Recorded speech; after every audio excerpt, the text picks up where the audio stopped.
Hello everybody, my name is Jarno. It's great that you guys made it out here. It's truly awesome. Lots of people. There are a number of things that we need to go through before we can really begin. One of them is safety. So in case of emergency, you can go out the way you came in, to the exit doors. And there's also two big doors on my left and my... Actually, you guys take that door, and I'll just take this one. It seems more practical, right? You know. Yeah, just a reminder that we think medication is very much part of a holistic approach, which is what we'll be talking about today. So we're under no circumstances saying that you should change your medication without talking to your doctor first. Now, some of you probably noticed a camera or two. The reason we're doing that is because we're hoping to release some of the footage today from the speakers on the internet for free, and possibly around the Mental Health Awareness Week. Some of you might be familiar. The camera only films the speakers, so about this box here, and it only records their audio. So in other words, you won't be on it unless you jump up and turn around and go. Then yes, you will be on it. Cell phones. Okay, so the first cell phone to go off is $50. The second cell phone to go off. Now, please, out of respect for the speakers, please just turn them down or mute or stun, whatever. Now, you should now have some handouts in front of you, some of which you will need today. There should be a menu, tips on how to abuse. Is that right, Maria? Tips on how to abuse your brain. Okay. If you don't have any, please just let me know. Some newcomers there as well. Sorry, a bit distracted. So everybody's got a set of handouts and stuff. Yep, all good, awesome. Now, I firmly believe that we all have pieces to the bigger picture of that puzzle. So what I'd like to suggest is to have a good look at your neighbor. And I'll give you 2 minutes to introduce yourself. Scary stuff. So, 2 minutes for you guys. I did say to your neighbor left and right, not the entire room, okay? People going all over the place. Now that's pretty cool. I didn't see that coming, did you? Introducing yourself. A bit nervous. Yeah, my story. Okay. My wife persuaded me to write some things down this morning. So. 7 years ago, I was basically carted off to hospital by two police officers, not really thinking straight as much anymore, and was ultimately diagnosed with bipolar and psychotic delusion.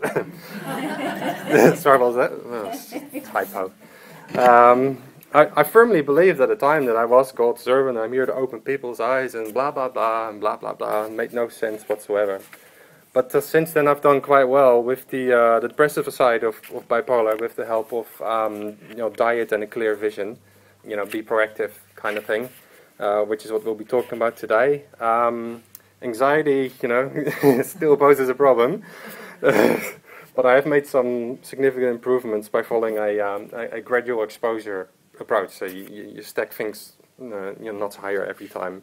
It's a bit like training a muscle.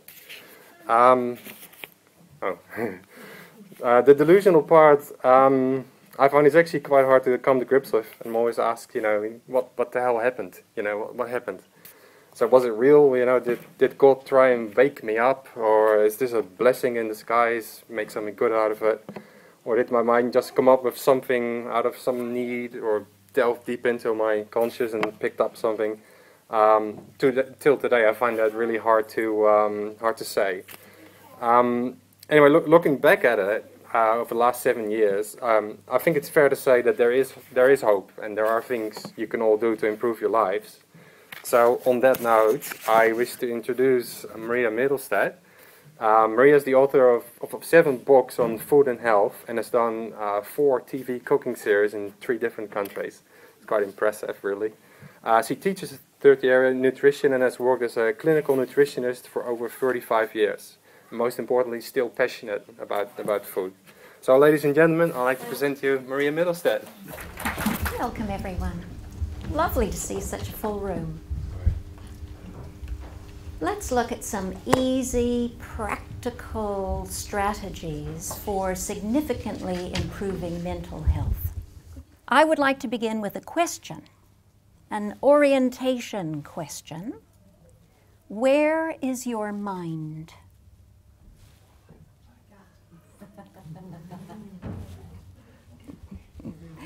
Now, a few people have pointed up here, and that's part of the answer. Someone else has contributed another area too. So let's have a look at this. People communicate with words and gestures. The brain communicates with chemical messengers called neurotransmitters. We could picture these like courier drivers zooming round the motorway of the nervous system at top speed, conveying their messages. Every type of neurotransmitter that's produced in the brain is also produced in the gut. 100 million gut neurons, or nerve cells, are in constant dialogue with the brain. Now, where is the gut? Mostly in the belly, and if all opened up, this is larger than a tennis court. Amazing, isn't it? And thousandths of a millimeter thin. So all this vastness and delicate permeability allows for the maximum absorption of nutrients. And without nutrients, we cannot survive. We must have water, we must have vitamins and minerals, we must have glucose from the breakdown of carbohydrates, amino acids from the breakdown of protein, and it is protein from which we produce neurotransmitters, but they also require vitamins and minerals for their actions and function. And we need fatty acids from fats. You cannot take a thought or a breath without the benefit of these nutrients. When I see patients, whether it's for, well, whatever mental or physical health concern, a question that I ask them is about the nature of their skin. This might seem odd and unrelated. Sometimes it does to the patients. I do explain this. But this is because the same epithelial tissue that makes up our skin also makes up the lining of the gut.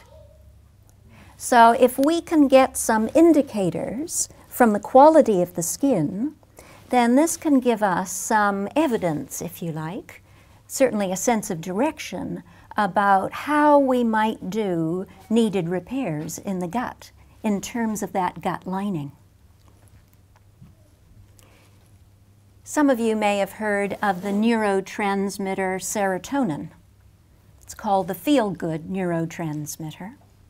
And there are certain medications that can at times helpfully regulate serotonin levels, medications such as Prozac. And this is to help with issues to do with sleep and depression, pain management, impulse control. Well, 95% of your serotonin is produced in that epithelial lining of the gut. So everything we can do to help the health of the gut will help the brain and vice versa. One factor which is particularly damaging to the gut has to do with food intolerances. Now, for some reason, there may be food particles, they're called food fractions, that may not be fully digested, and these pass through that delicate gut lining and create inflammation. If this is happening to you, most people, I'd say 75%, feel it in terms of some kind of gut discomfort, but not other people. It might create an inflammatory cascade that affects another area entirely. And these food particles, there are many different sorts. A few of them contain forms of morphine. And if these morphines are not adequately digested, they pass through the gut wall and they can hit the opiate receptors in the brain and encourage unwanted compulsions and self-sabotaging behaviors.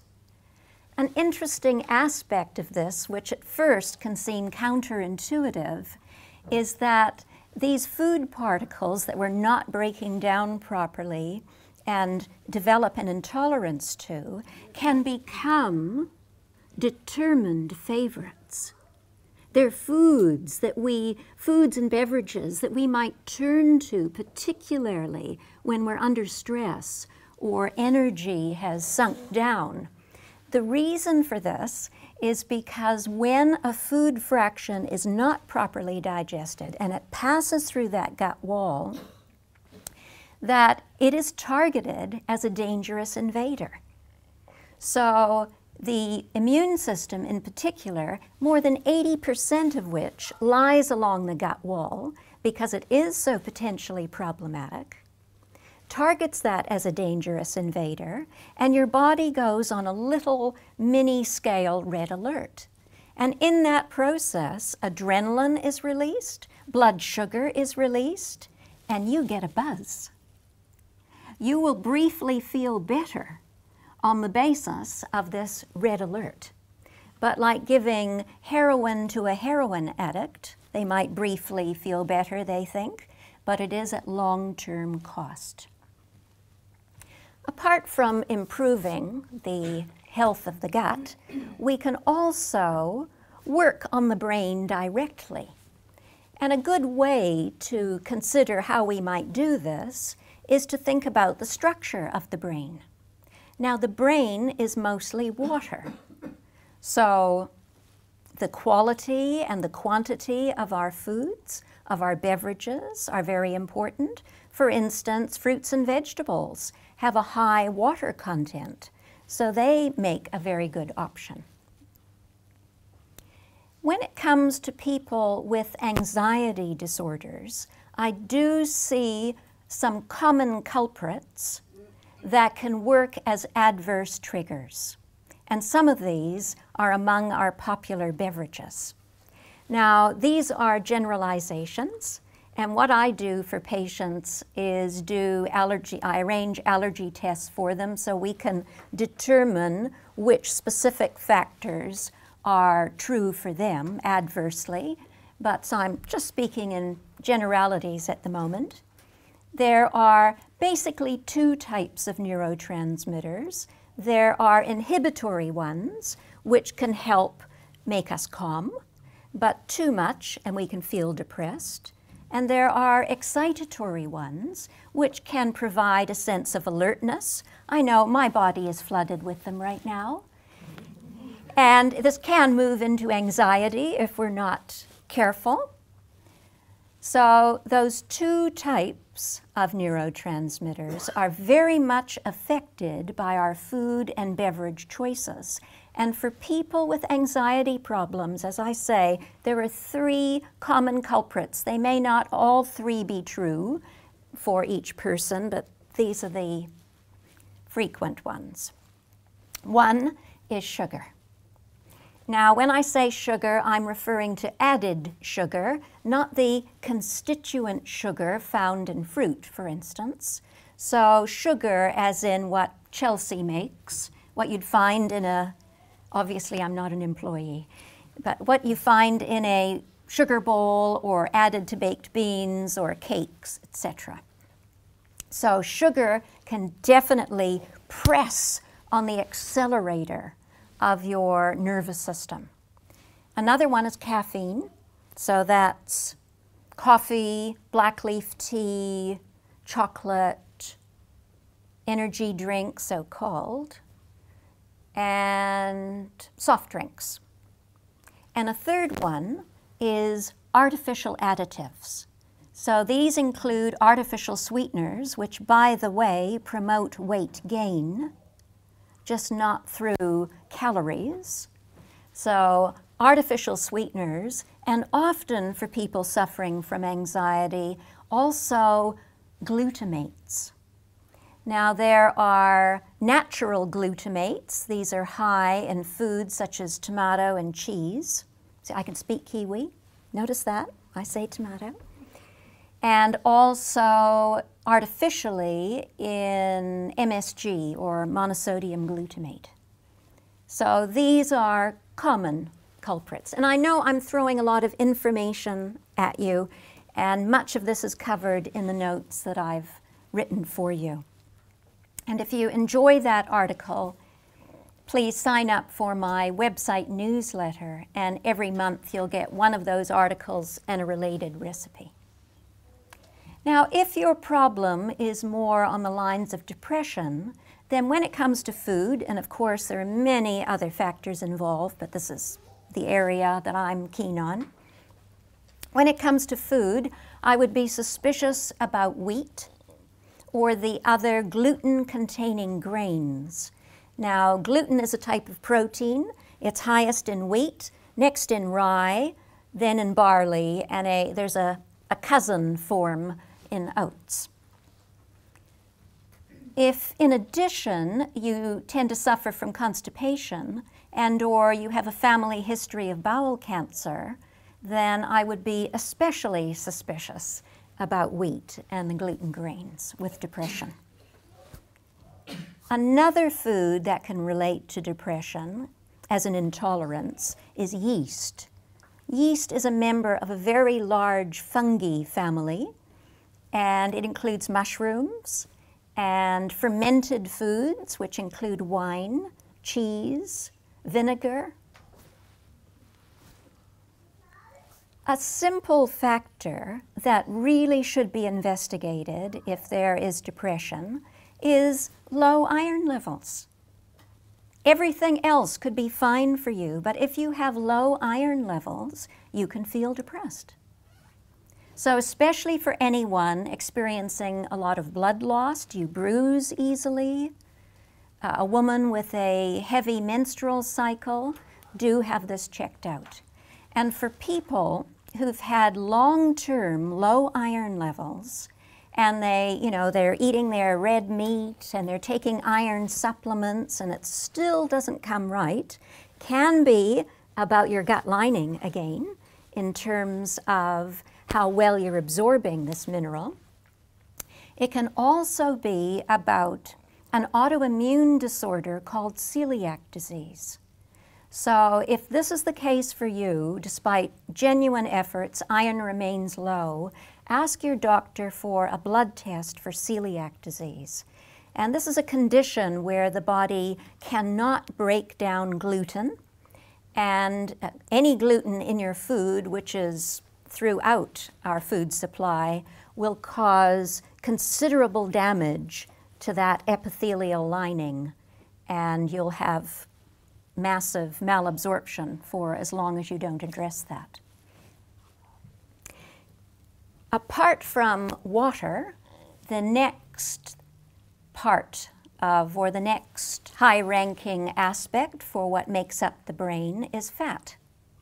So more than 50% of the brain is made up of fat, a form called DHA, or docosahexaenoic acid, which is a form of omega-3 fat that is found in oily types of fish.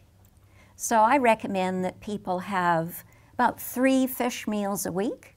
You can do this inexpensively. You can use tinned fish, for instance, at lunch, sardines, salmon, tuna, but read labels. And make sure you're not getting all those hyper-flavored ones loaded with sugar and artificial additives. Since 2006, the American Psychiatric Association has recommended that all patients with depression and bipolar take omega-3 fish oil capsules. So they're not known for their off-the-wall declarations. And when it comes to the brain, we need to give it its favorite fuel if we want good mental health. And the number one fuel for the brain is blood sugar or blood glucose. The brain is only 2% of our weight, but it is a very hungry organ and uses up 25% of our fuel from the food that we eat. To regulate blood sugar, we need 3 critical ingredients. We need fiber, especially a form called soluble fiber, and I'll speak about that a little later. And we need protein and some fat. So glucose is achieved from the breakdown of carbohydrates, but they break down at different rates. And having enough protein and enough fiber and a little fat all slows that breakdown, so we have nice, steady energy mentally and physically all day long. Another reason for regulating blood sugar levels, it's fantastic for maintaining weight. It gives us satiety, that's a feeling of satisfaction after we eat, so we're not still looking for something. Ever done that in the pantry or whatever?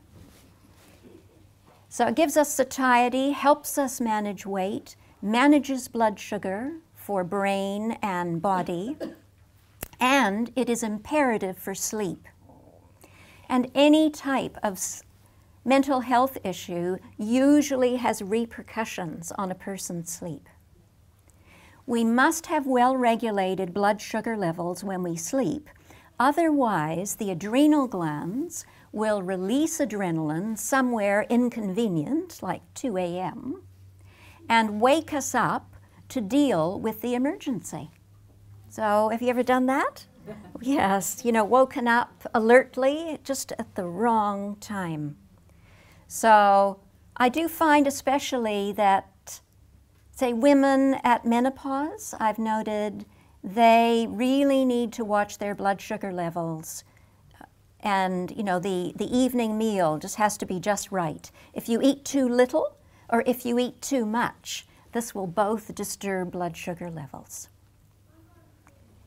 Now, during sleep, and we need sustained cycles of sleep, that is when the brain does repair. I mean, it makes sense because the brain is so busy during the rest of the day. So we need these deepening cycles of sustained sleep to do brain repair, which is achieved primarily with antioxidants. Oxidation happens as we breathe. There's nothing wrong with that. But in excess, oxidation creates major damage. For instance, if you have rust on your car, that's oxidation. If you cut an apple open and it starts to go brown, that's oxidation. And parts of the body that are most vulnerable to oxidation are any area high in fat. So back to the brain. So we need our high antioxidant foods to come to the rescue. And in particular, these are true of fruits and vegetables.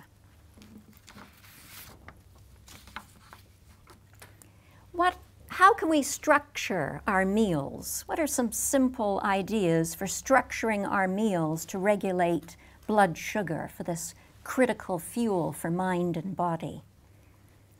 Well, one thing not to do is to have a meal or snack that is high in refined carbohydrates. So refined carbohydrates, that's something like, for instance, white bread. So plain white bread.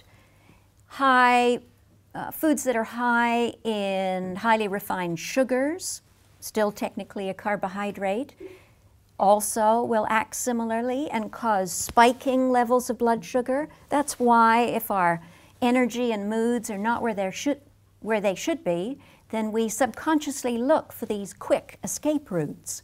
So a food like that will give us a brief spike, but then we drop down again.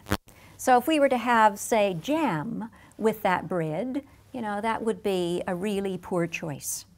But a good blood sugar regulating choice would be to take bread such as wholemeal bread, and again, you have to read your labels in this regard. Mother Nature's wholesome goodness bread can be filled with sugar and artificial additives, but get a really good quality, naturally fermented bread that's got some of those semi-intact grains to it and seeds, nuts and seeds to it. And anything crunchy helps slow the breakdown of the carbs and makes for nice, steady energy levels rather than those spiking up and down ones. So the change in the bread is a good beginning. Then we need to add a protein and a fat. So something such as good peanut butter. Again, you can get peanut butter in the supermarket that's loaded with cheap added fats and sugar and artificial additives, or you can get wonderful ones now that are just basically ground peanuts. So peanut butter would give you the fat and the protein, and maybe have that with a banana. So for your antioxidants, or you could combine your bread with some hummus. So that's got your legumes, meaning dried peas, beans, and lentils. It's got your legumes, so that's a form of plant protein. And it's hummus is made with tahini, which is a sesame seed paste, so that brings in another protein and a fat. And then you add maybe some lettuce or cucumber or some carrot sticks, and boom, you have a fantastic regulatory meal for good, steady blood sugar levels. A really easy snack if you find that your energy levels or your moods tend to go up and down a lot. Maybe some doors could be shut. Is that possible? Good, thank you. Would someone in that section, would you mind closing that door, please? Thank you. Great. A really good snack that you can keep in your handbag or in the car is just a bag of dried fruit and nuts. It's got all those factors. It's got crunch, it's got fiber, it's got protein, it's got carbs, it's got antioxidants, and it's really high in minerals, which I'm going to talk about shortly. Now there's also a 0-calorie, 5-minute free way to regulate blood sugar, and that is exercise. Something as simple as walking. So we have sugar in the form of glycogen, which is stored in our muscles. This is what athletes utilize for endurance events. And as soon as we start moving those muscles, as in brisk walking, for instance, then that helps convert that stored glycogen back into glucose, and there we have it, fuel for the brain. Now, it was my birthday the other day, and we went out for a lovely dinner, had French champagne and a sugary dessert, and so on. I'm not a purist, so it's fine to do these things now and then, but I must say yesterday, as I was preparing my notes, I felt a bit sluggish. It's just age. I'm sure it had nothing to do with the champagne. So what I did was I took my notes, because I needed that time to go over them, and I walked around the house briskly while reading my notes. I thought if I went out on the street and read my notes out loud, you know, it might look a little suspicious. So I did that, and within 5 minutes from flagging, you know, I went to vigorous. And that is how quick it can be. And I have to talk myself into this at times. You know, maybe I've been seeing clients sitting in my office, busy, you know, working hard, feeling a bit mentally fatigued perhaps. But at the end of it, I know if I just go into the living room and sort of flag out, that it won't be truly relaxing. And so I push myself into, I say, just 5 minutes, Maria. I push myself into doing that, get some exercise, you know, just getting out into the garden and pulling a few weeds or whatever. And sure enough, within minutes, I am happier. It's not about just being virtuous for some vague goal in the future, but you are swiftly happier on this basis. And something else that happens when we get exercise, especially physical exercise, but we also need mental and social exercise, is that we start to produce more of a particular type of protein called BDNF, brain-derived neurotrophic factor.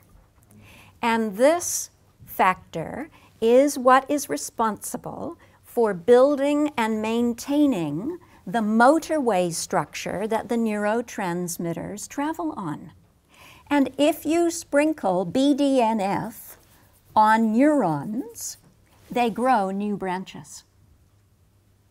And this helps us with stress management, with learning, with impulse control, and there is a substance which, if sprinkled on BDNF, suppresses it. Sugar. Now, sugar is also very acidic. Why is that important? Our blood is meant to be slightly alkaline. And if our diet gets too acidic, stress, pain, all this creates inflammation, creates acidity. So if we become too acidic for whatever reason, then the kidneys will prioritize taking your alkaline minerals, because alkaline antidotes acidity. So the kidneys will take your alkaline minerals out of your storage sites to keep the blood alkaline, and thus the heart beating and survival. So your storage sites for these alkaline minerals, the top three, potassium, magnesium, and calcium, the storage sites for these, teeth, joints, anyone with aching joints, bones, weak bones, poor dentition, muscles are another storage site. Maybe you get little tics, tremors, cramps, leg cramps, foot cramps, palpitations. All of these are indicators of insufficient alkaline minerals. So either you're not intaking enough or you're using up too much to counteract your metabolic acidity. Now, these minerals are so critical. We need calcium to contract a muscle, and we need magnesium and potassium to relax a muscle. So this keeps the heart beating. We need calcium to fall asleep. We need potassium and magnesium to stay asleep. We need these three minerals working together for peristalsis, so the process of digestion, which enables food in a muscular way, governed by nerves, and those three minerals are your key nerve minerals and muscle minerals. So peristalsis, courtesy of those muscles and nerves and minerals, this allows food to move at a rhythmic pace through the digestive system without too much gurgling or discomfort, gas, sluggish, or too frequent bowel function, so on. All these are indicators that your digestion is not working as well as it could be, and you may well need those three alkaline minerals. Top sources of most minerals are dried fruit, nuts, seeds, fish and seafood, and seaweed, a favorite food of mine. So every time you have sushi, you're getting a bit of seaweed. And seaweed is also, it is our #1 food source of calcium.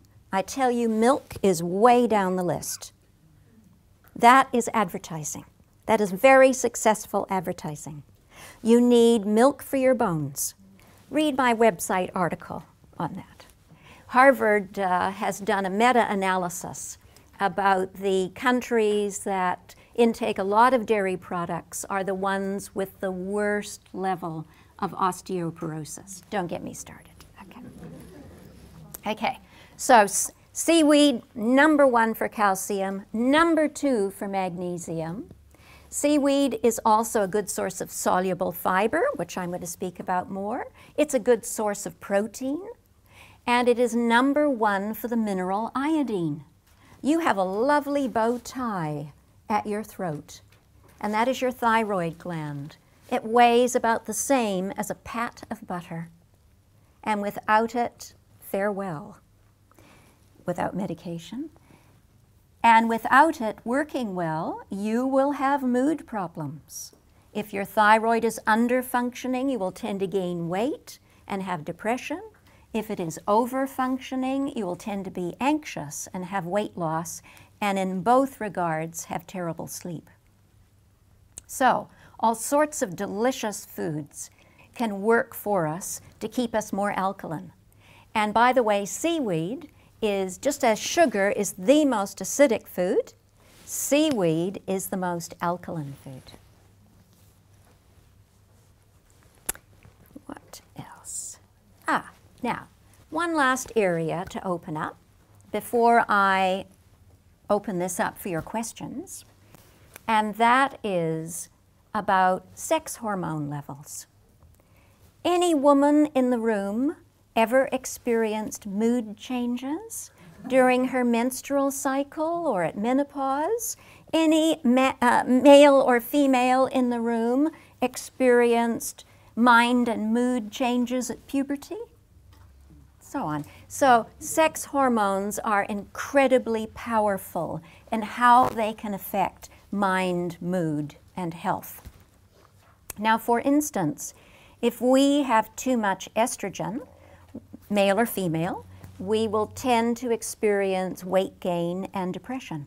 We live in a highly estrogenated world, courtesy of estrogen mimics that are in agrochemicals added to our land, estrogen mimics which are surrounding us with everything that's plastic, estrogen mimics in toiletries that aren't completely natural, in cleaning agents that aren't completely natural, in foods, dairy products, so on, that have been treated with hormones.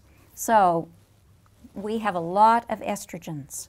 And this has been implicated with the hormone-related cancers, prostate cancer, breast cancer, cervical cancer. If instead your progesterone is too low, then male or female, you will tend to feel anxious and suffer from weight loss. If your testosterone, male or female, is too low, you may suffer from loss of confidence and libido. So how can we regulate these?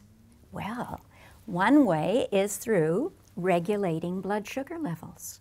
This has a major aspect on our hormones.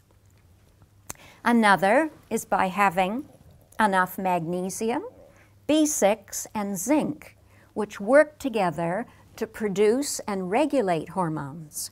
And zinc, by the way, as well as another mineral, silica, they help ensure that your gut junctures are nice and snug in that epithelial lining. Otherwise, if your gut junctures start to splay, then food particles are more likely to pass through as inflammatory invaders.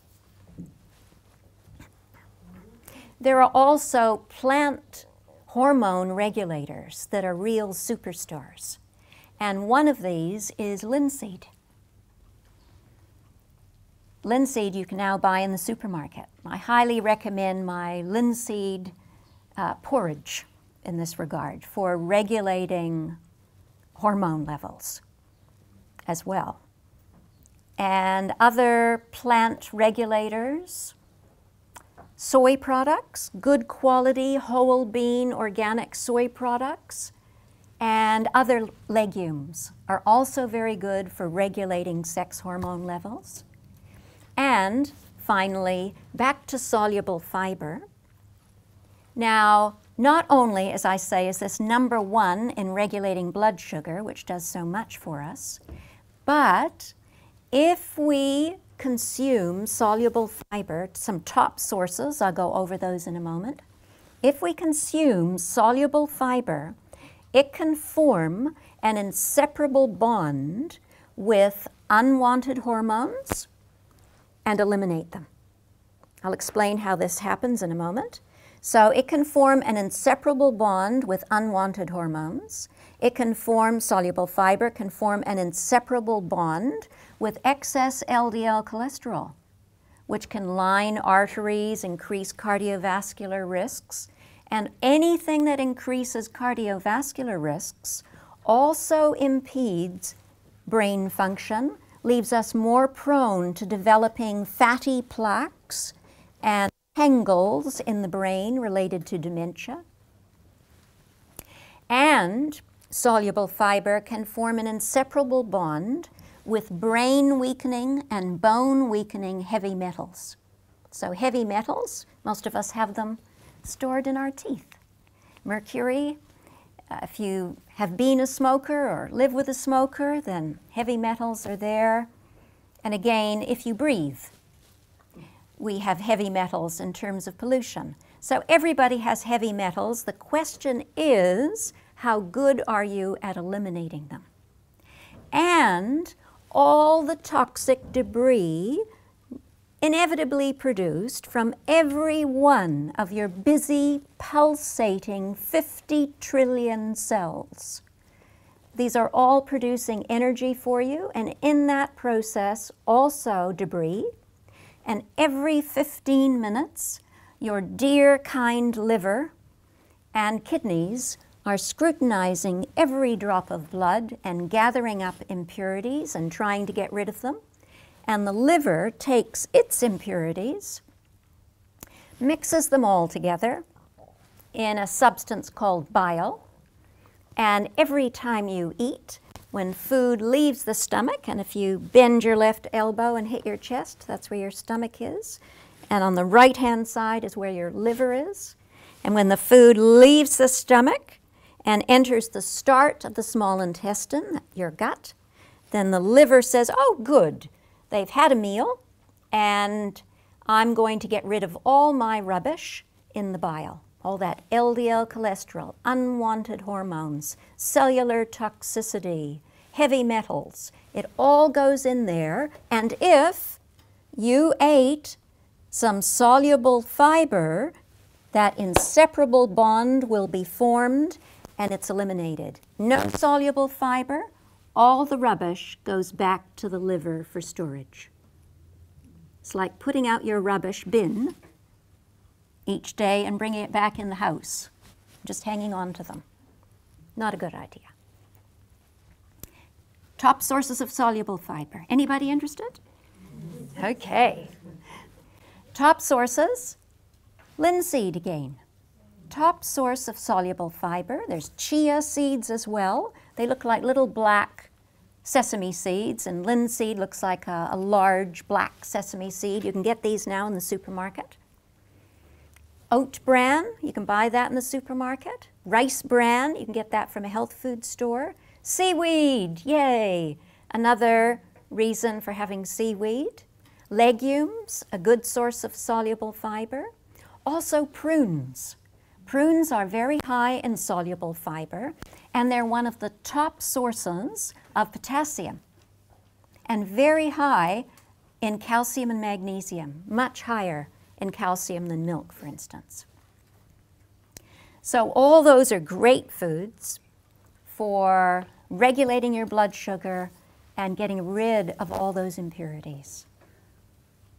So I hope that has portrayed a tasty menu for you, different easy contributors that can help with mind, mood, and body.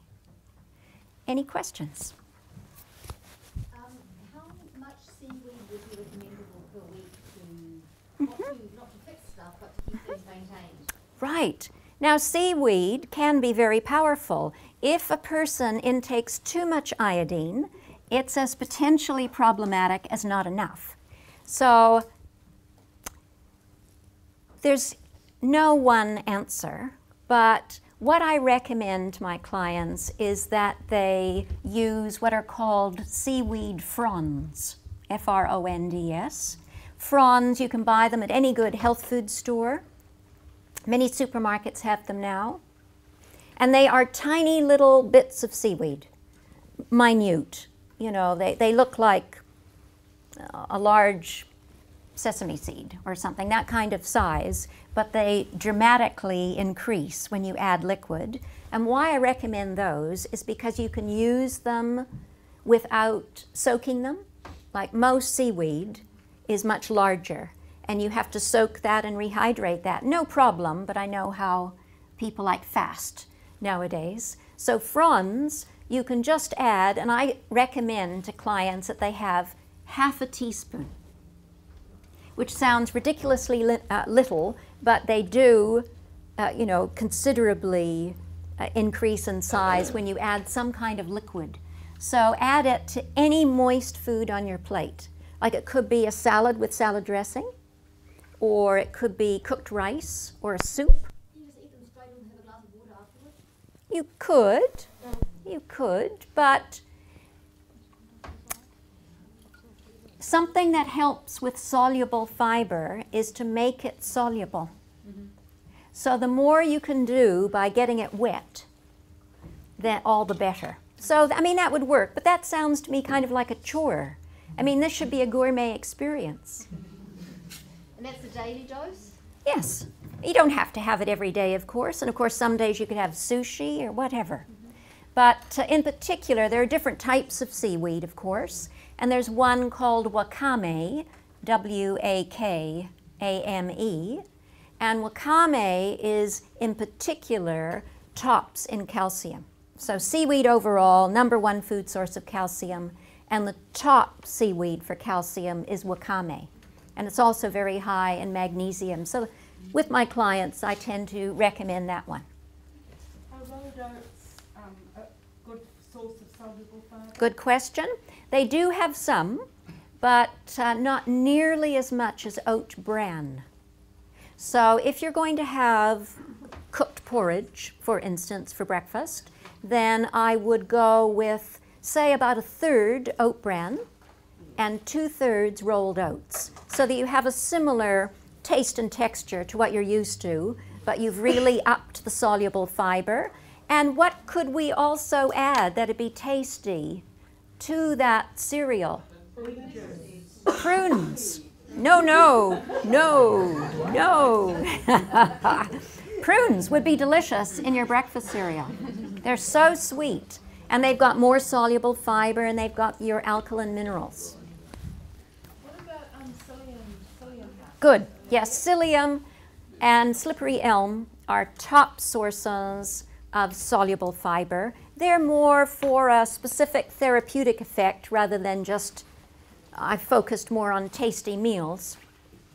But these are powders that you can buy loose in a health food store, and they have a bland taste. Now, if you tend to have a lot of upper GI health issues, reflux, pain, pressure up here, acidity, then I would tend to go with slippery elm. 1 teaspoon a day is very therapeutic.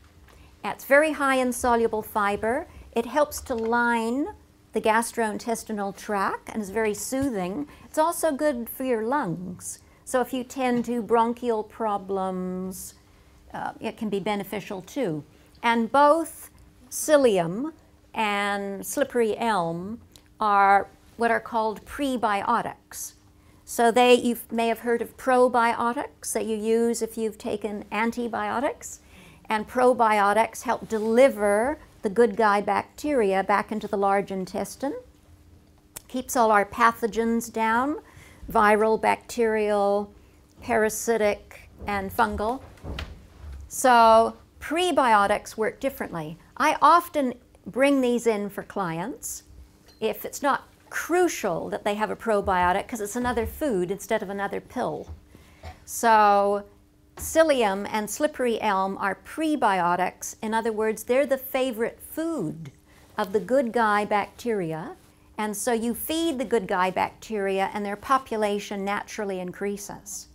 So if a person had more lower bowel problems and not the upper GI problems, then I'd go with psyllium. 1 teaspoon a day. You can sprinkle it on your cereal. It's just dry and powdery. Or some people prefer to mix it with a bit of juice and drink it. Is there any tests that you could take to find out whether you were allergic or wanting to improve your digestive system? Definitely. Yes, I do these in my clinic. And I use a lab in the UK, which I think is the best in the world. I've used them for decades. I've tried other labs. I just don't get the results. For me, although not barely a day goes by that I don't read research, and I love it, but ultimately for me, number one is proof in practice. So if I see something that works, you know, over decades, it gives people relief, they feel better, etc., then I go with that. And I do find this test is excellent for determining food intolerances as well as environmental ones. You know, it looks at detergent and pollen and Is this all these. a general examination and test? Yes. Yeah. I'd just like to ask you about honey. How do you feel about honey as a natural sweetener in tea or in place of sugar in cakes and so on? No one food suits everyone. Seaweed doesn't suit everyone. Prunes, anything I've mentioned. So we're all individual, and there are no absolutes when it comes to food for any individual. So with honey, now if a person had blood sugar regulation problems, then I wouldn't suggest that they had, say, bread and honey. It really wouldn't put them much ahead over bread and jam. So there's those kinds of issues. It depends on what you have the honey with, and it depends on you as to how sugar sensitive you are, and I'm using sugar in a broad sense here. Some people can't handle fruit on its own. They're that sugar sensitive. You know, we're all different. But generally, I like honey. I think it's a good food.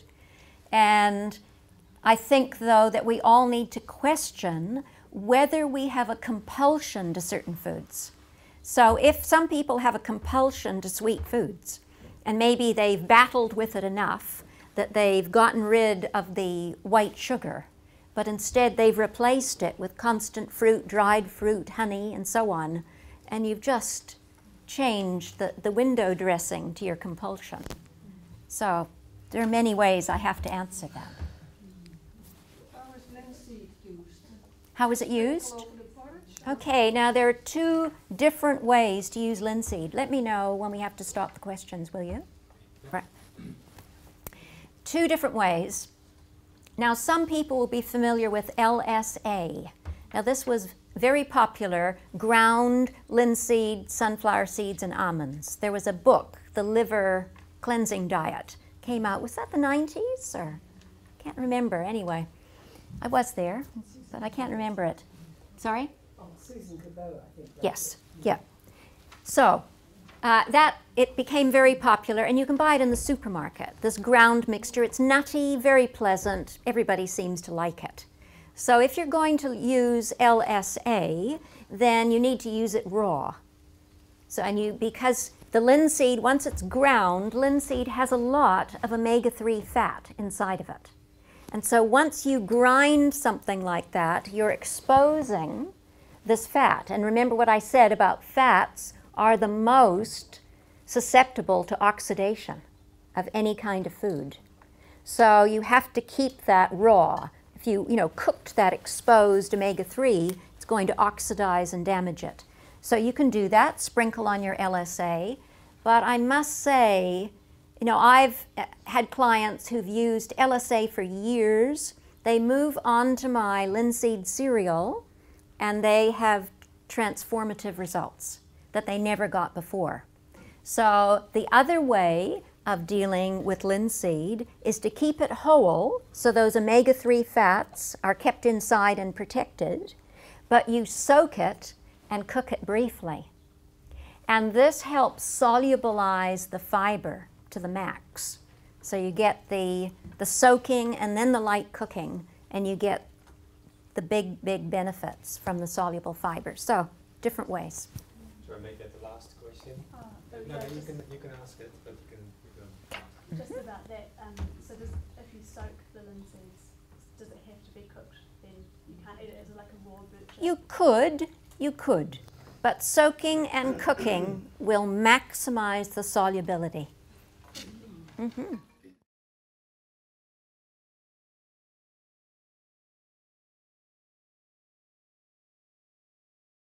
Life coach. She has her own coaching company called Momentum Coaching. Viv currently lives with cyclothymia, which is a faster version of bipolar. Ladies and gentlemen, Vivian Kelly. Hi. Hello, everybody. Before I start, I actually want to acknowledge Jano for all his efforts that he's put in. He's worked really, really hard to create this. It looks like it all just came together so easily. I want to acknowledge his passion. Okay, thank you. Acknowledge his passion and also just taking the bull by the horns. He's a role model for us. You know, a lot of us worry that if we have mental illness, then that's it. He is a wonderful husband, father, he's great at his job, he's inspiring, and even though he was nervous as anything today, he was up here doing his thing. So he's a great role model of you can be successful with mental illness. So thank you.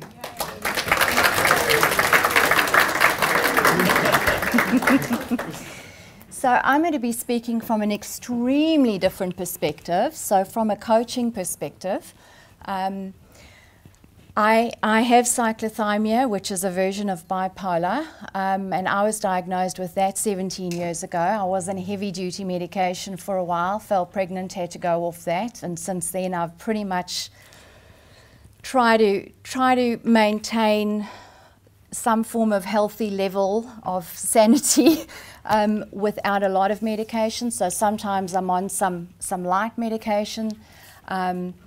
Please take what Maria was saying extremely seriously. Don't go, oh, that was really interesting, and then walk away and don't use it.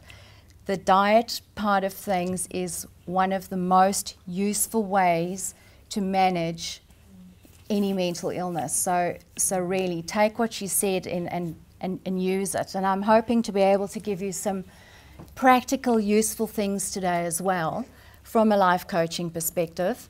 Been there myself, so I know that these things actually do work. And in fact, last year I had a series of breakdowns myself. So there's life with mental illness. You can still succeed, you can still be happy and create the future that you want. So one of the things that would be useful is to explain what life coaching is. Do any of you, apart from some of my trainees that I see here, thank you guys for being here, what do you understand by what life coaching is? There's a lot of misconceptions out there. Okay, all right, so what life coaching is if you have a look at the spectrum, now if you can't see it at the back, this says present, past, future, okay? What life coaching is we work, you can see my adrenaline's going. You work from the present and into the future, okay? So where are you now?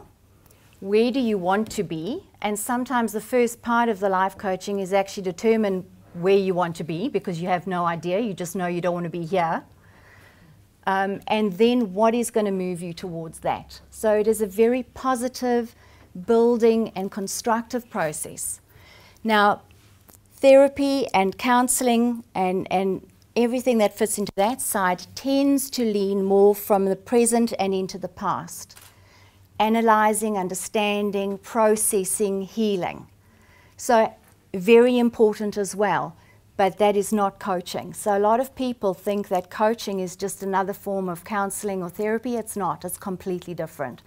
So I actually say that counseling or therapy is a bit like archaeology, where we scratch around and we understand and we get that knowledge from the past, whereas coaching is actually like architecture. We want to design our lives the way we want it to be. We want to design our future.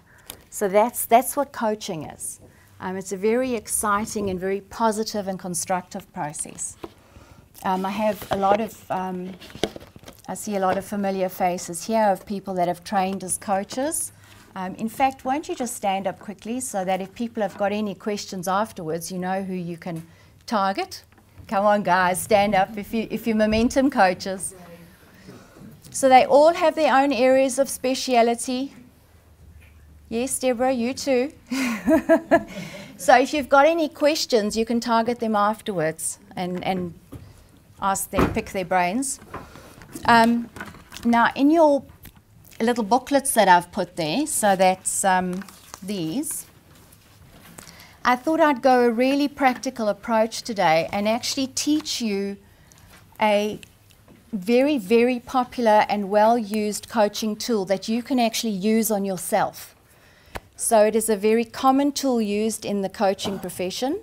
We call it the Circle of Life. So if you open your little booklet, you'll see a smaller version of that. So basically this tool that I'm actually going to show you how to use it on yourself, what we do is we identify all the different parts that make up our lives. So all the different aspects that are important in your life. So what sorts of things do you think that would be? Any ideas? Family. Family, yep. Friends. Friends. Health and well-being. So the health being more the physical, the well-being more the mental, and they are not separate. What else? Working. Work, career, life purpose, however you want to word that. Yep. Yep. What else? Spiritual and personal growth, absolutely. Yep. Finances, we can sometimes separate that out from the work and career because it's not always the same. Leisure, recreation. So basically what I've done is there's a copy of this at the back as well, on the back table. Sorry, on the back table, not on the back of the brochure, where you can just go and jot down. Now, this is just standard in our culture, in our society, that most of what is important tends to fit into one of those 8 categories. It's your circle of life. If you want to put something different in there, then do it. Okay? This is just a general one so that you've got a general idea of what people tend to put in. So I'll actually demonstrate to you how you can actually do this on yourself. So is there anyone here, and maybe one of my coaches will be brave enough to be one of the guinea pigs, just so that we can demonstrate, if you had to pick one area, and then I can just work it through with you, just a few questions so that people can get an idea of the questions they can ask themselves so that they can actually use this tool well. Anyone who's willing to be you? Oh, cool. Okay, so which one of those categories of your life would you want to look at? Motherhood. Okay, excellent. All right, now, so you would have motherhood written in there. If you had to score your level of satisfaction with the kind of mother you are at the moment, 0 being, I hate the kind of mother I am, and 10 being, wow, I have got this nailed. What number, what level of satisfaction would you give it? Okay, about a 7. All right, so then yours would look a bit like this, motherhood, and you actually write in an indication. So it's a way of actually taking something quite abstract, like motherhood, and going, right, I'm a level of satisfaction 7 at the moment. Now that's going to change. Some days, especially when you're hormonal, you can feel like you're a 3, and that's fine. Okay. So it's a good way of actually measuring it. Now the first thing that we need to do when we do the circle of life on ourselves is actually acknowledge what is working, because we always focus on what we're not doing right, where we're slipping up, where we're failing. Okay? Stop. You're 7. What is working? Tell us a few things about what is working in your area of motherhood to give you a 7. Generally,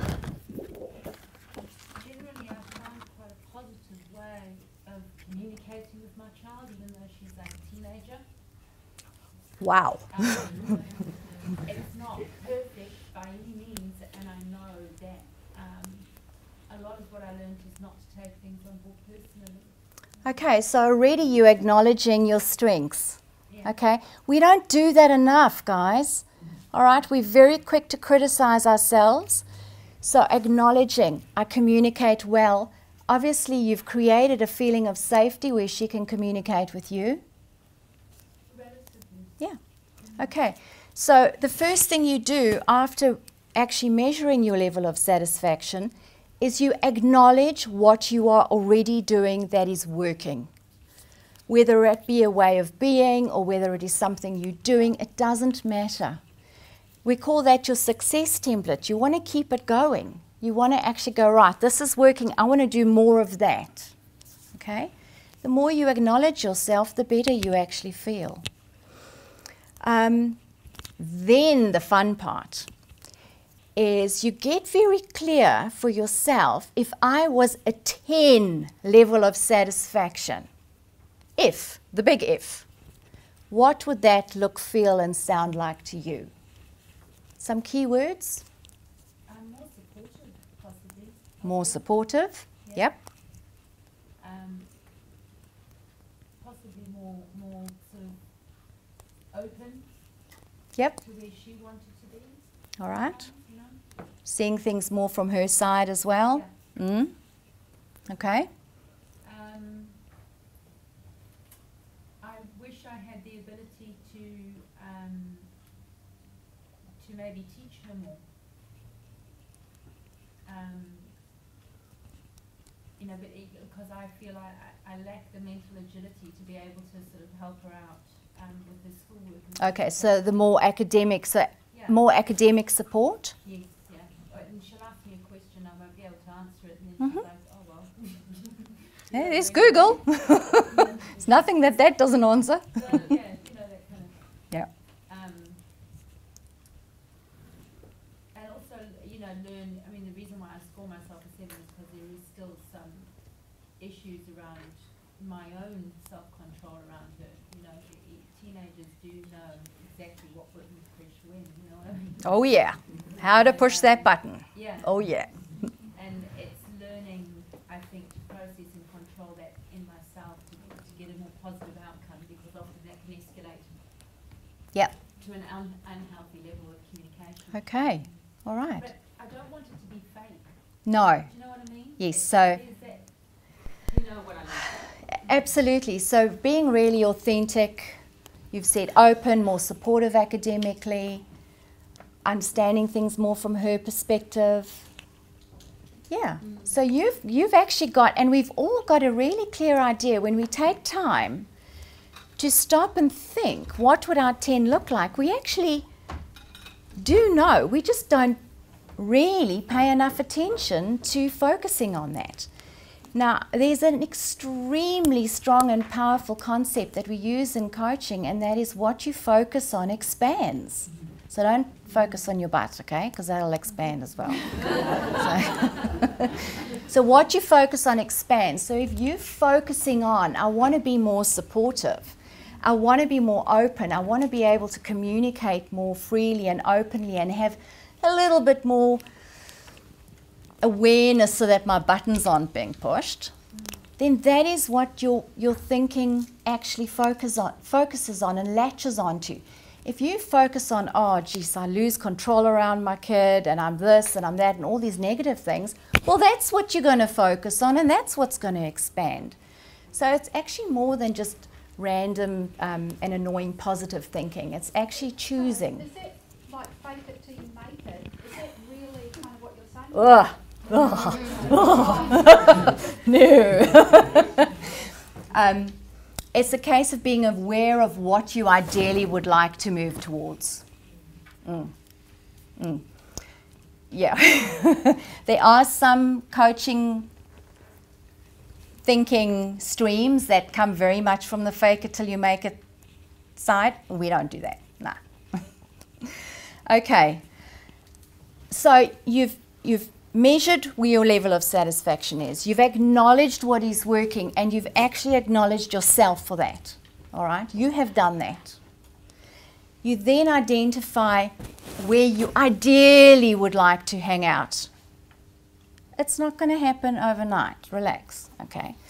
Then the next part, and only then do we look at how we can move from, in your case, your 7 towards your 10, okay?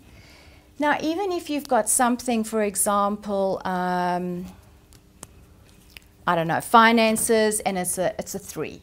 Okay, so this one is lovely and positive. It's a 7 already. Yeah, okay. What do you do if it's a 3? The same thing. It's not 0. What is working? What can I acknowledge myself for already? What am I going to keep doing? And then I'll add some extra stuff.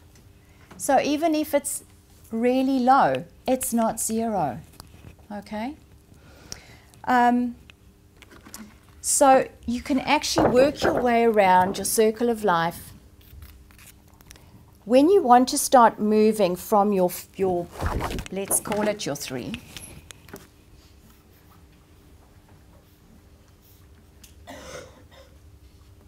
okay, so I just put there finances for those that won't be able to read that tiny writing. Finances is a 3. Okay, acknowledging what works. Right, we've looked at what would my 10 be. Whoa, amazing. Yeah, okay. Then this is where the importance of pacing comes in. You've got to keep it sustainable. So for example, if I have to take my cyclothymic behaviors, when I'm in my amazing high and I can achieve anything and everything, okay, you take on everything. You work through the night. You work flat out. You come up with amazing ideas. You achieve so much and then you go crash. Crash, boom. Okay. Not sustainable. All right? So the whole trick here is to ask yourself, what small, sustainable things can I consistently do that are going to move me to my 10? Because we don't want to do the whole all or nothing approach because it is not sustainable, it's not healthy.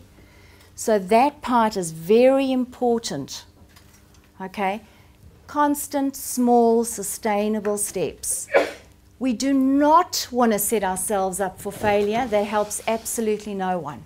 If you set yourself goals that are just not going to be sustainable, yeah, they're sustainable when you're having your wonderful manic episode, but then what? You burn out. Then you just beat up on yourself because now you can't maintain that anymore. So, yeah, take advantage a little bit of some of the highs, get a little bit more done, okay, but still keep it more sustainable. So be very aware of setting smaller steps that you can consistently and sustainably do, as opposed to setting yourself up for failure, setting these huge goals and targets that it's just not going to happen. It doesn't actually have you feeling good about yourself when you fail. So don't set yourself up for failure. Okay, so the reason you've got that circle of life in your little booklet is so that you can actually go and play with it at home. It is an amazing decision-making tool. If you want to have a look at, oh, should I take that job or shouldn't I? Well, you check in on your whole life. Well, if I take that job, the level of satisfaction there will go up. It'll go up there to, ooh, it's going to go way down over here. Okay, I'll keep an eye on that. Oh, yep, generally it's going to impact everything positively. Yeah, okay, I'm going to go for it, and I'm going to manage where it potentially is actually going to have a negative impact. Okay. Now, one of the things that we use a lot in coaching is the good old vision board. Now, don't roll the eyeballs at this. I promise you, I have done vision boards with, I don't know how many people. If I had to guess, probably 200 or 300, okay? I always do them myself. It doesn't matter why they work, okay? So whether it's a belief, if you're coming more from a religious perspective, if you're actually putting your desires out clearly so that God knows what it is you want and it is provided. Or if you want to go with the whole law of attraction approach, you get clear about it you attract it on an energetic level. Or if you just want to go purely from a, well, if you focus on it, your subconscious is going to notice things and opportunities that you wouldn't normally have noticed, and therefore it's going to happen. Doesn't matter, okay? So it doesn't matter why they work, all right? So I've brought mine in here. This one's almost on its way into the, I've achieved most of this, and now I'm moving on to the next one. But this is the kind of thing I'm talking about. So again, there are instructions in your booklet. So this is my personal one. And the best way to go about using these is if you actually go back to each of those areas that you've got in your circle of life, and you have every area represented. So for example, for my family, so these are my kids, and some keywords there. Now you want to have pictures and words that symbolize or represent your 10s. So literally you go back to your circle and you go, what would my 10 look, feel, and sound like? And you want to have pictures that really capture you, especially on an emotional level. Okay? So when I look at this, I mean, for you it's a bunch of pictures. For me, this board creates an amazing emotional feel, because each and every one of these pictures represents or symbolizes something that would just hit the spot for me. Ideal life, okay? So you should be really attached to your vision board and keep it where you will see it regularly. So it doesn't matter, again, what the concept is. You look at it daily. This is the first thing I see when I wake up in the morning. It's on the door in front of my bed. I wake up when I'm going, oh, when I wake up, it's time to get up. Ah, that's nice. Okay? Have it where you can actually see it. So, for example, that is how I'd like my home to feel. Now, it doesn't have to look like that. But the feeling of it being that sacred, safe space, that is what is represented. And how I want to have my children, that feeling of the relationship with the children. Okay? So health and well-being, passions and things that I want to be doing, leisure and recreation. And at the time when I actually created this vision board, I decided, right, it's time. I want the perfect partner. So half of my vision board is actually about my ideal relationship. And I thought, geez, no tall orders. I have him. I attracted him. He's in the room. They work, okay? Literally, I can tick off each of the little things that I requested in terms of what I want in my ideal relationship. I can pretty much tick them off. It's quite scary how, in fact, sometimes they can be quite literal. Like this picture over here is the whole idea of just hanging out with your best mate. And it's two people sitting head and head on a red couch. The one day we were sitting on his couch, massaging each other's feet, and then I went, oh, whoa, this is just too freaky. This is a red couch. That's what I mean. Don't question how it works. It works, okay? May I interrupt? Yeah, sure. How long has it taken you to accumulate that? Yeah, good question. What I tend to do is I tend to gather a group of friends together and have a bit of a vision boarding session. So we normally 2 to 3 hours. Well, it's not a year thing. Oh, no. Built up. Oh, no, 2 to 3 hours. What would my absolute dream life be now?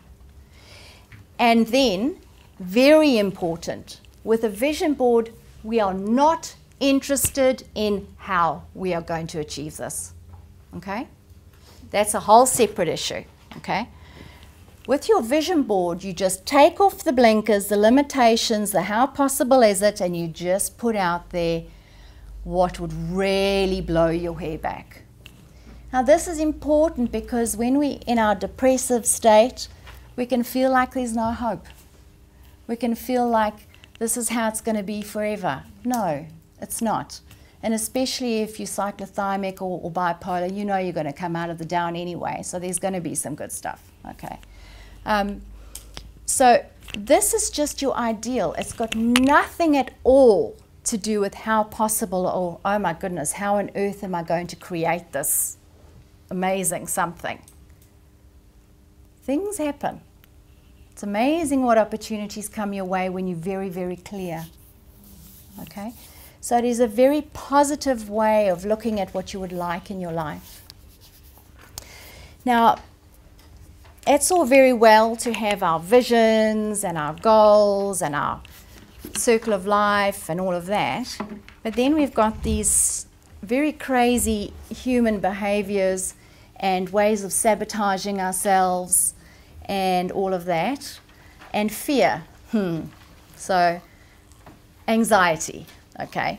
Anxiety, fear, for me, same thing, all right? That stops us, okay? So now we have many different types of fear. Fear of failure is the first and most obvious. So what sort of things would we be afraid of when we are, what would failure mean to us if we had to fail at something? What ideas do you have? Your own self-confidence. Your confidence would take a bang, absolutely. What else? Don't know about you, but I have major fears of rejection. If I fail, people will reject me, will think badly. Yep.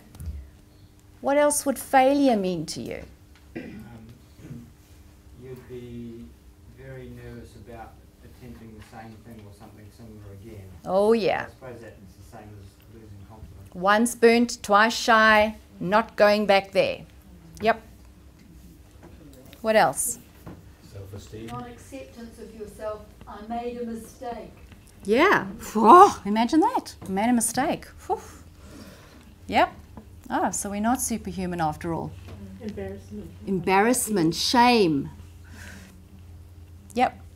So that one we know, okay? We know that we fear failure, and we know that by fearing failure and rejection that we're not going to step out towards the things we want. Now here's an interesting fear. Fear of actually succeeding. Yeah. Do you know that in a coaching situation, what I have uncovered with people is actually we tend to fear success as much or even more than failure. Now that is a weird concept, okay? I realized that I had a fear of success when I first immigrated here. In South Africa, I was an extremely high-powered businesswoman. I was always stressed out of my mind. I was always too busy to do anything that I love to do. Earned fantastic money, had a great reputation, had all the status. When I came here, boy, did I sabotage myself. In my mind, my brain was brilliant. It went, I'm not going to let you do that to yourself again. So I came up with ways to sabotage myself, to hold myself back, especially with the whole cyclothymic thing. If I'm successful, the fear of, will I be able to maintain that? Or what will I have to give up that I really like if I'm successful? So how do we deal with that? Because if we're fearing success, we're definitely going to hold ourselves back. How can we change our thinking around that? Maybe it's good to fear success and failure sometimes, and kind of as a way of self-protection. Like I know myself, there's certain things that I've thought about doing, and I've just realised I don't want to take the risk of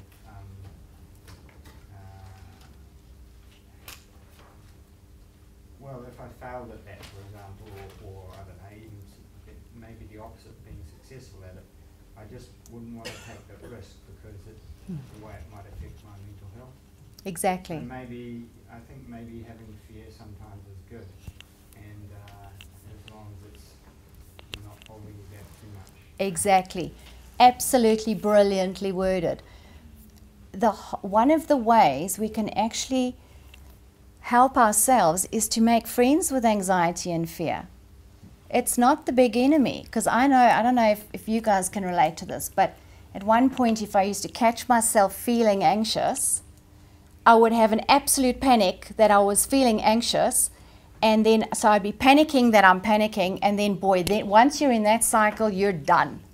Then you spiral out of control, okay? But actually, if you think about, some fear is actually very useful. If you fear failure, it makes you get out of bed and do something about it. It actually can be motivating. So you don't feel like studying? Well, the fear of failing at that exam is actually going to get you out of bed and studying. So I actually find it quite useful. These, I don't know if you can see that, but if you actually take, we'll call this the fear spectrum, okay? And on the one side you can say that is useful, and on the other side you can say it's paralyzing, okay? Now everyone's going to have their own range, but for example for myself, I say that a certain amount of fear is motivating, and it also keeps you safe. When you fear, when you're afraid, when you're right at the edge of a cliff, it's good, it's useful, okay? It makes you step back, all right? So making friends with fear itself helps stop that panic cycle of, oh, I'm feeling anxious, and oh boy, then you're done, all right? And in fact, if I say that's a 0 and that's a 10, for myself, and it would be good for you to actually identify, I say that anything up to a number 4, anxiety level or fear, is fine. It's healthy, it's motivating, and it's actually useful, protects you. And as soon as I actually made friends with the idea that anxiety or fear can be useful and motivating and keep you safe, I stopped the whole panic cycle, because you don't panic that you're panicking, so at least you give up on those. Okay. One last little technique that can help you shift. So for example, this is one that I use a lot. In fact, almost daily. And that is choosing your 3 ways of being. Now, if you're one of my coaches, you know this. Yep, there's the smiles.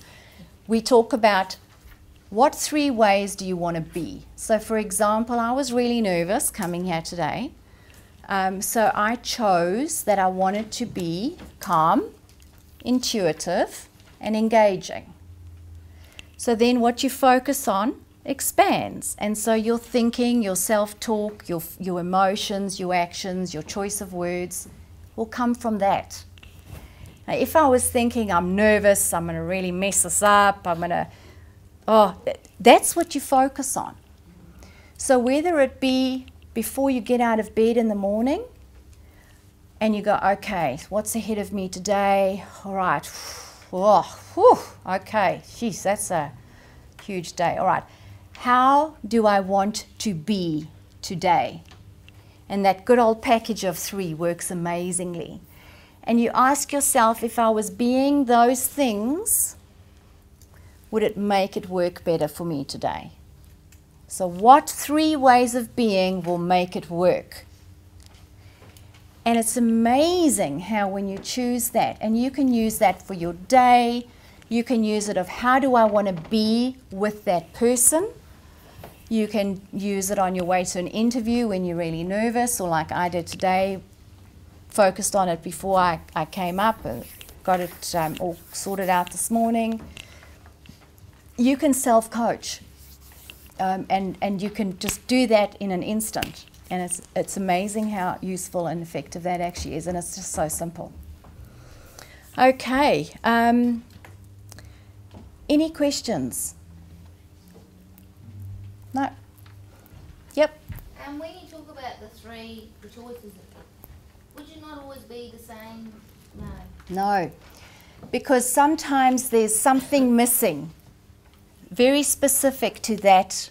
So I don't normally call on being calm, intuitive, and engaging. But that, to me, felt like if I really pulled in those ways of being for this, that would help me. So sometimes you might want to be strong and vibrant and funny. Okay, so it depends on the situation. It depends what way of being is going to make that situation work best for you. And you'll usually find if you fill that gap with that word, it's amazing how much easier it is. Yeah, give it a go. Yeah. Any other questions? You can either ask me now or you can target one of the lovely people that stood up earlier. No? Good. Okay.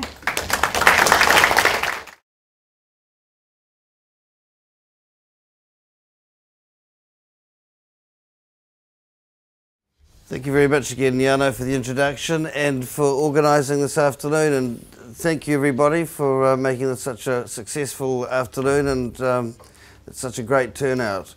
And thank you too to Maria and to Vivian for their really excellent presentations.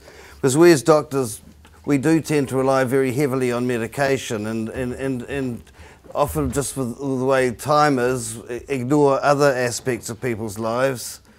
And I know from my own experience that medication is only part of the answer to serious mental illness. And nutrition, life balance, recreation, absolutely important. Well, I thought I'd break up what I want to say into three parts. First of all, I just want to talk a little bit about my own journey with serious mental illness. And secondly, I want to talk a little bit about what the District Health Board offers and services on the shore. And thirdly, I want to speak a little bit about psychiatric emergencies and what you can do if a loved one is suffering from mental illness, what needs to happen, and how you can access help and services.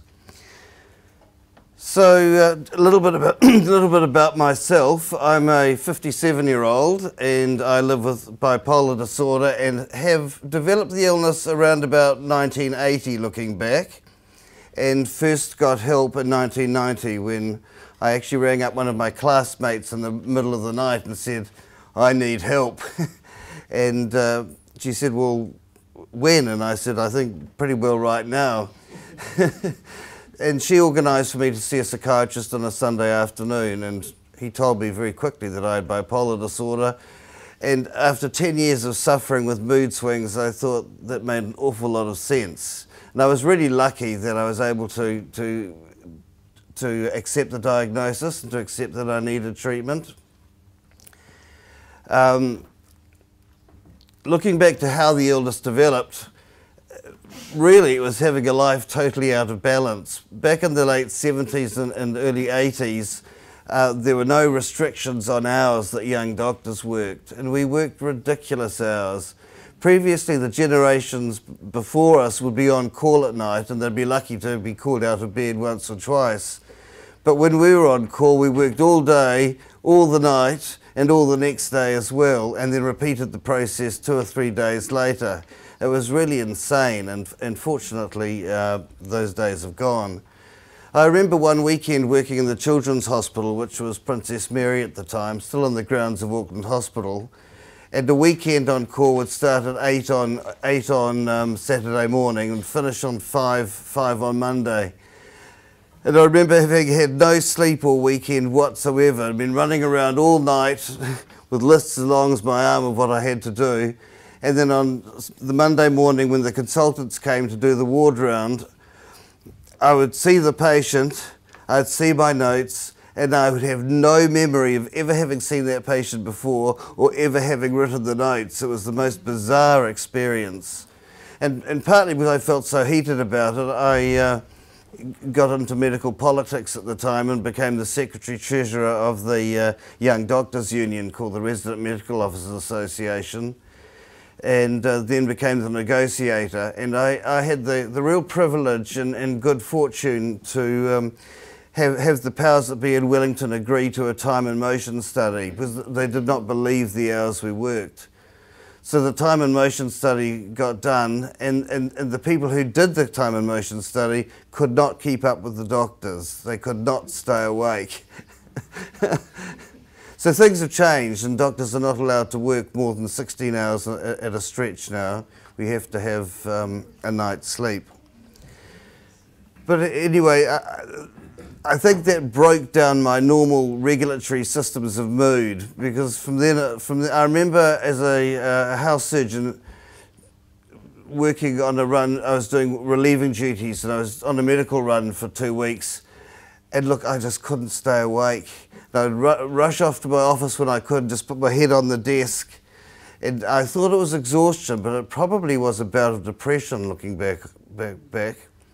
Because these bouts recurred during my life. And I joined the Navy in 1982, and that was a real experience. But I certainly experienced mood swings in the Navy, and my superiors noticed it as well. And it was shortly after then that I moved into general practice. And I remember one night I was awake in the middle of the night with an elevated mood, and I heard a voice tell me, "You need help." I said, well, when? And right now. And well, what do I do about it? It's 2 in the morning. Ring Margaret. No, I've never heard voices ever again. It was a once only experience. But I have had the experience, and I know how real the experience really is. Where the voice came from, I don't know. I presume it was some part of my subconscious. Other people will say it was God talking to me. I felt at the time that it was God talking to me. But anyway, it had the desired effect, and I got help. And I was very lucky that the psychiatrist saw me on a weekly basis for 5 years. So he gave me some psychotherapy as well as just the pills. And that was a real privilege and a real experience to have had.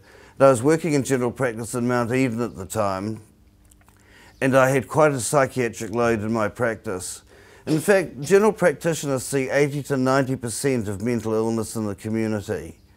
The District Health Board, we deal with, we're actually funded to deal with the 3% of the most severe and enduring mental illness. So we see the tip of the iceberg. The general practitioners and other health practitioners see the majority by far.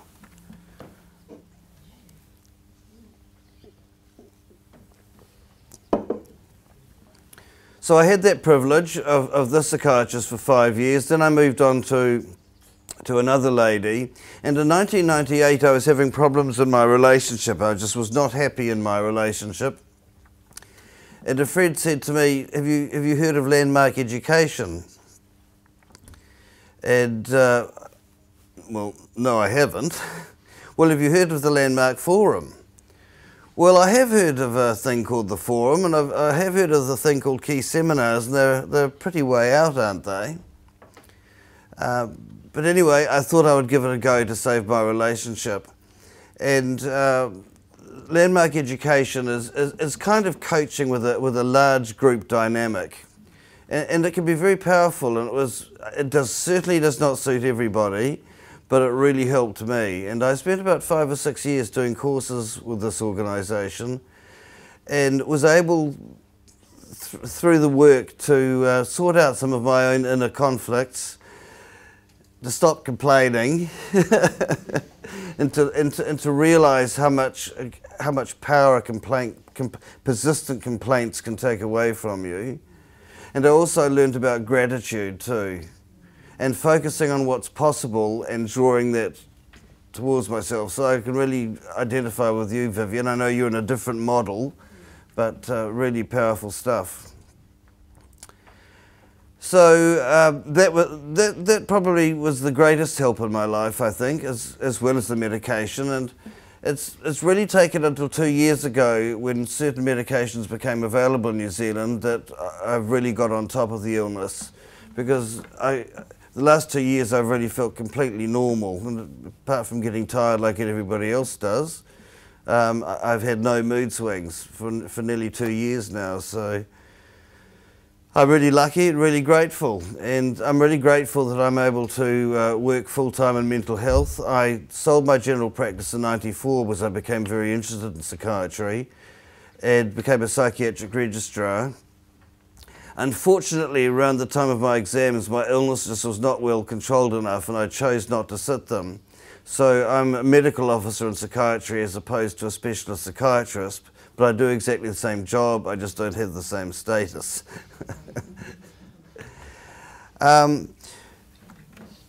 So that's about me. What does the District Health Board have to offer?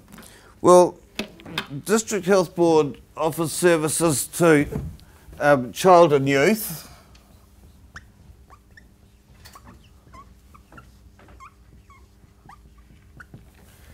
to adults,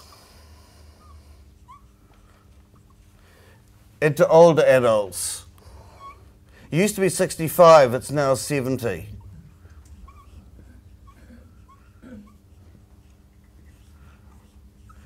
And child and youth is under 18 or still at school, not at university, still at school. And adults are broken up into sort of general adults. And then there are cultural services for our Maori population, that's Whitiki Maria. And there are services for Pacific Islanders, and in Waitemata that's called Isolai.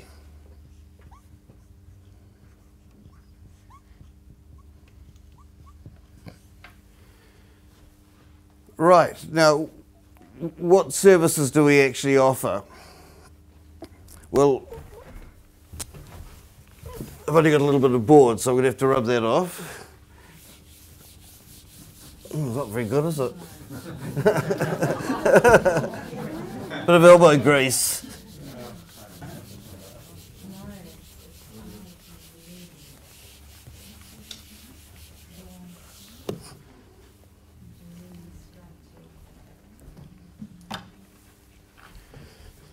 So the board is basically funded to deal with the 3% of the population with serious mental illness, and that's psychosis,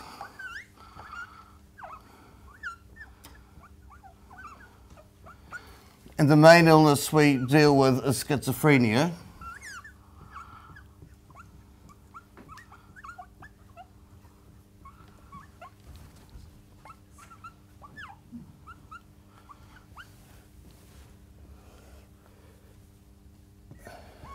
And bipolar disorder.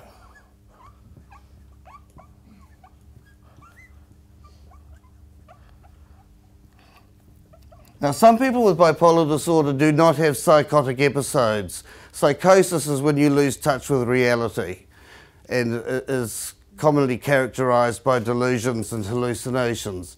Some people with bipolar disorder do not have delusions and hallucinations. And the only time I really had a hallucination was the time I told you. But I certainly had the mood swings. And we look after people with serious mood disorders.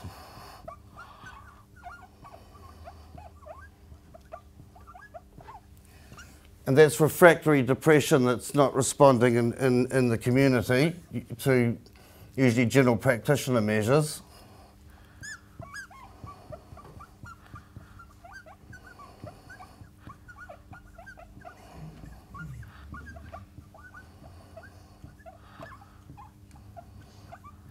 Serious anxiety disorders.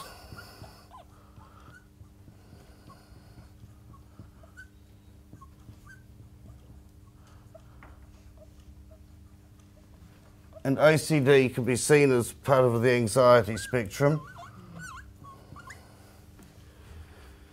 And personality disorders.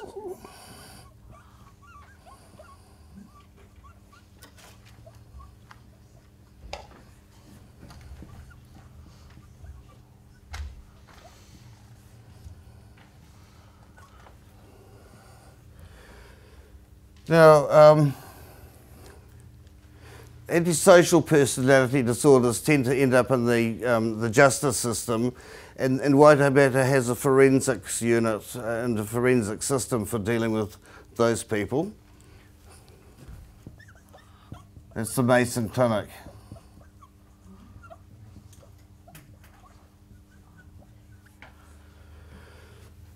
And we tend to deal with a serious personality disorder called borderline personality disorder, which is really brought about by trauma, traumatic upbringings, very traumatic experiences during upbringing, such that these people actually have some psychotic symptoms, and that's why it's called borderline, because it's on the border of psychosis.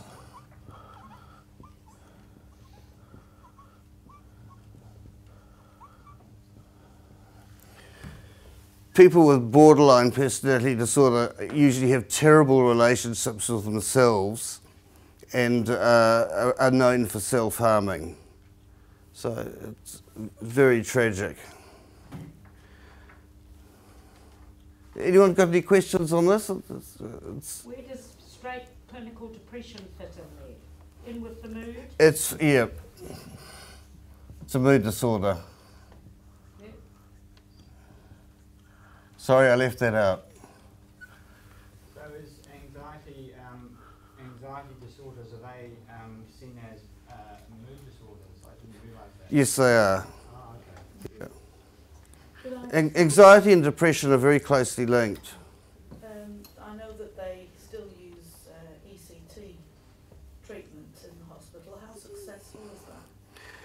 ECT can be extremely successful for people with refractory depression. It's a real shame it's become so unpopular with the community. It works extremely well in older people. It's as good as or better than antidepressant treatment. And the way it's given now is completely different to how it was given 40 or 50 years ago. It's given with a general anaesthetic now, and it is still used. We still have an ECT list every week. Excuse me. Sorry, what did you say it was used for? I just missed that. ECT? Yeah. It's used for refractory depression. Refractory means depression that's not getting better with any other kind of treatment. Okay. What about anxiety, like generalised anxiety, for example? It's not used for generalised anxiety, no. And I honestly don't know if it's ever been tried for that. Okay, thanks. Yes? Where does Asperger's syndrome fit in, or does it not belong at all amongst them? These disorders are called Axis 1 disorders, the major mental illnesses. Asperger's fits into what's called Axis 2. Which is actually personality disorders fits into, and intellectual and developmental disorders under Axis 2 as well. So autism, Asperger's disorder, intellectual disability, they all fit into what's called Axis 2. It's just a way of, psychiatry is a multi-axis way of making diagnoses. So Axis 1 is major mental illness, Axis 2 is personality disorders and developmental disorders, Axis 3 is any intercurrent medical illness that might be going on at the same time, like heart disease, diabetes, asthma. Axis 4 is the stresses people are facing in the community, like perhaps loss of a job, marital conflict, whatever.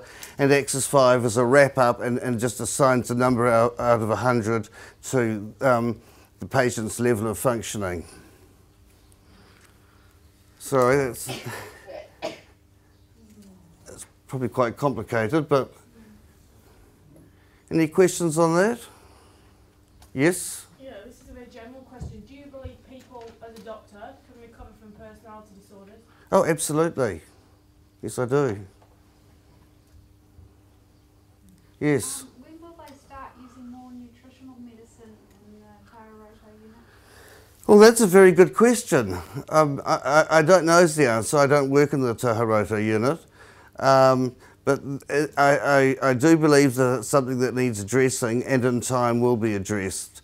But Maria, you're light years ahead of where nutrition is in the hospital system, I'm afraid. Can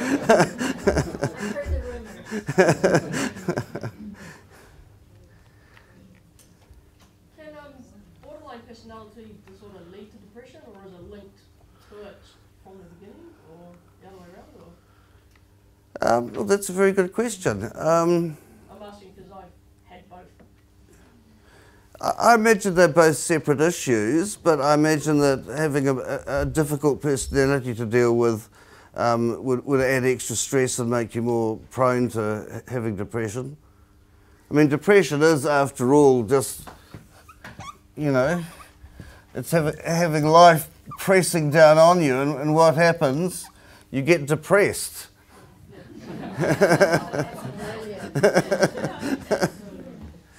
And what happens at a biochemical level? Well, the battery starts going flat, and the neurotransmitters, as Maria was talking about, are kind of the oomph in the battery, and you run out of those, and you fall flat on your face. It's a horrible experience. Can I just ask, for people that are suffering severe depression or depression in general, and as you say, the service at Waitemata only serves 3%. Yeah. There's severe cases. My question really is around when somebody is suffering from depression. A lot of their issues are usually financial, like you say, or job, and other contributing factors that push them further down. But there doesn't seem to be anything in Waitemata to actually to support them to work beside somebody with those issues, rather than just, well, they can't work, they've got to fit into a sort of category before they can actually get some support to help get them out of the issues that are contributing to the depression. Well, we do have some services. We have social workers that can get alongside people, and they do with people with serious illness. And the NGOs, the non-governmental organisations like Recovery Solutions, Equip, and so on, they provide quite a big role there as well. But for the people in the community who are being treated by their GP, we don't offer therapy, unfortunately. And we don't offer life coaching either, which I think would be fantastic if we did. But it's just we've been cut with the the latest austerity. We've been cut back. So. But some of a lot of the GPs will belong to primary healthcare organisation, and some of those have health psychologists that you can access. For a limited number of sessions, yeah. It's better than none. It's better than nothing, absolutely. What is suicidal tendencies within? A friend of mine, brother, attempted suicide recently, and he was discharged, I think, the next day. Right. With a leaflet with a phone number on it. With a history as well. Yeah, with a history of prior attempt. So she was, quite concerned about the lack of follow-up there. And he was really keen to see someone. I think he did phone that number, but it didn't seem like there was much support. Was that just a bad scenario, or is that quite common? Okay, well, what I need to do now is just talk a little bit about the emergency services, as to what actually is on offer there. It sounds like your friend slipped through the net. So I work in the outpatient department, and this is the bulk of the work that we do. It's with those with serious, severe, chronic and enduring mental illness. But there are also psychiatric emergencies, such as when somebody self-harms or has a mental illness and is going to harm somebody else. People who self-harm usually end up in the emergency department, and they are seen by either one of the psych nurses there or by the psych registrar, and a plan is made to keep them safe. And we now, our crisis teams in the community now see everyone who's been through the emergency department within 48 hours, so, and come up with a treatment plan.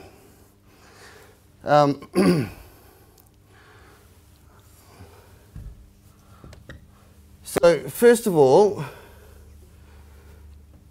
what do you do if you have a family member who appears to be mentally unwell, yet refusing to get treatment? What can you do? Yeah, but when would you ring the police?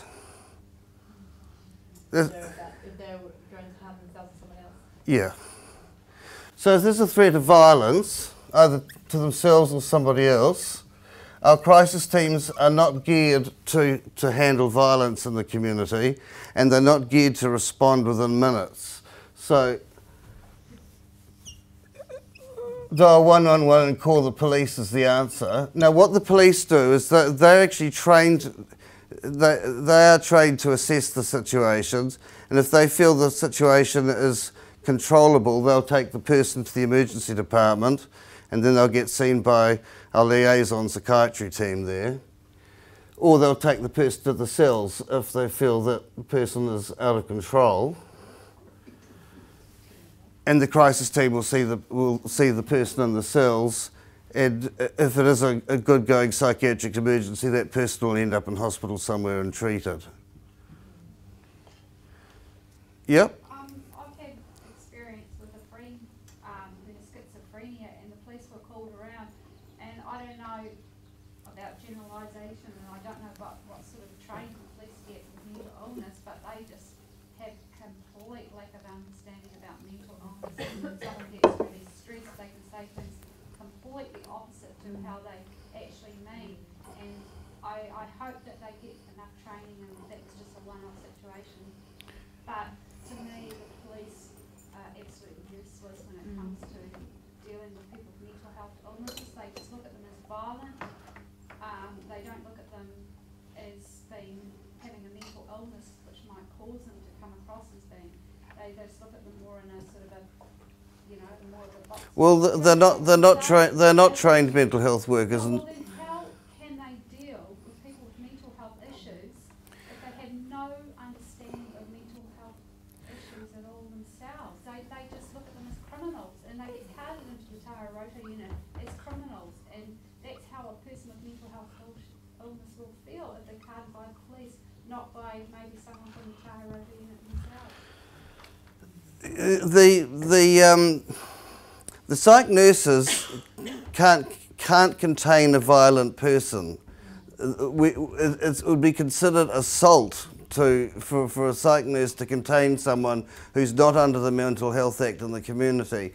The police are the only people who are vested with the power and authority to contain people in the community.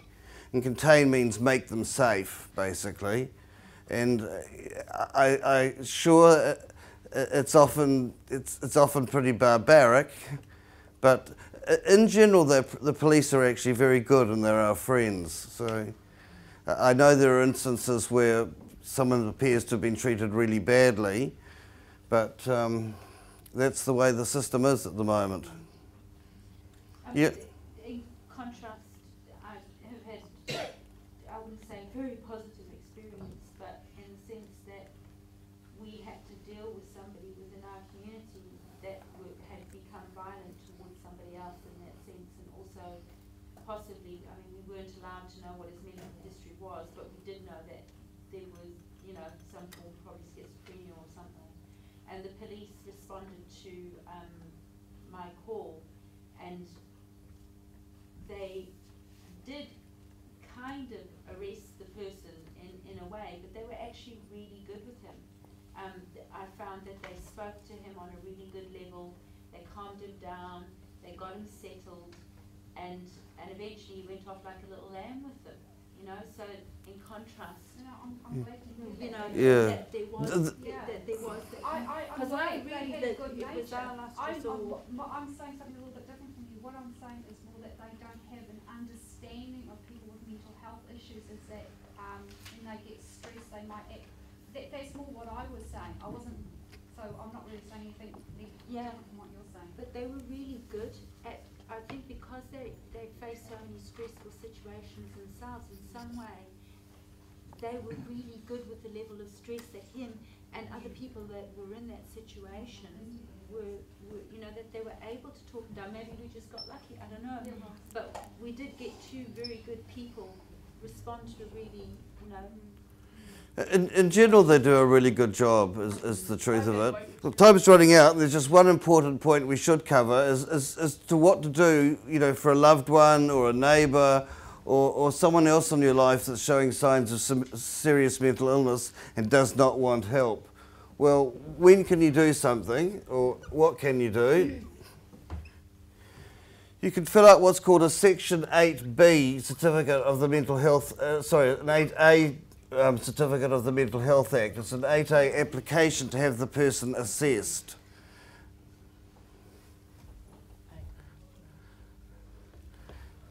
Can you fill it out yourself? Yes, you can fill it out. You can fill a section. You mean for yourself? You wouldn't need to, because then you'd be volunteering for treatment, wouldn't you? So you wouldn't need the Mental Health Act is to compel people to be assessed and treated. Yeah. So, now, 8As are available from the crisis teams at Waitemata, or at any hospital for that matter, and from a general practitioner. Most GPs should have 8As. Once you've filled out an 8A and it's got to who's called a duly authorised officer, and that's a member of the crisis team, then that person has to be seen by a doctor. And a doctor will complete a certificate called 8B, and that's either saying, no, I don't agree, this person doesn't have a mental illness and doesn't need treatment, or yes, they do. And if both Section 8A and 8B are recommending that the person gets assessed and treated, then this person, called a duly authorised officer under the Act, fills out what's called a Section 9, and that's the notice that the person has to see a specialist psychiatrist, or if not a specialist psychiatrist, someone designated by the clinical director of that DHB to fulfil that role. And that doctor, psychiatrist,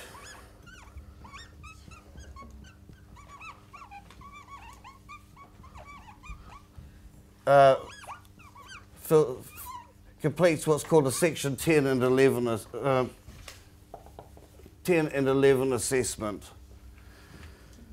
It either says, no, this person doesn't need to be treated under the Act, and what are the criteria for someone to be treated under the Act? We better look at that.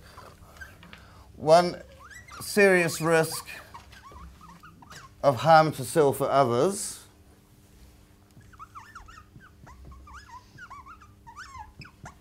Actually, that's 2. Number 1 is they have to be mentally disordered.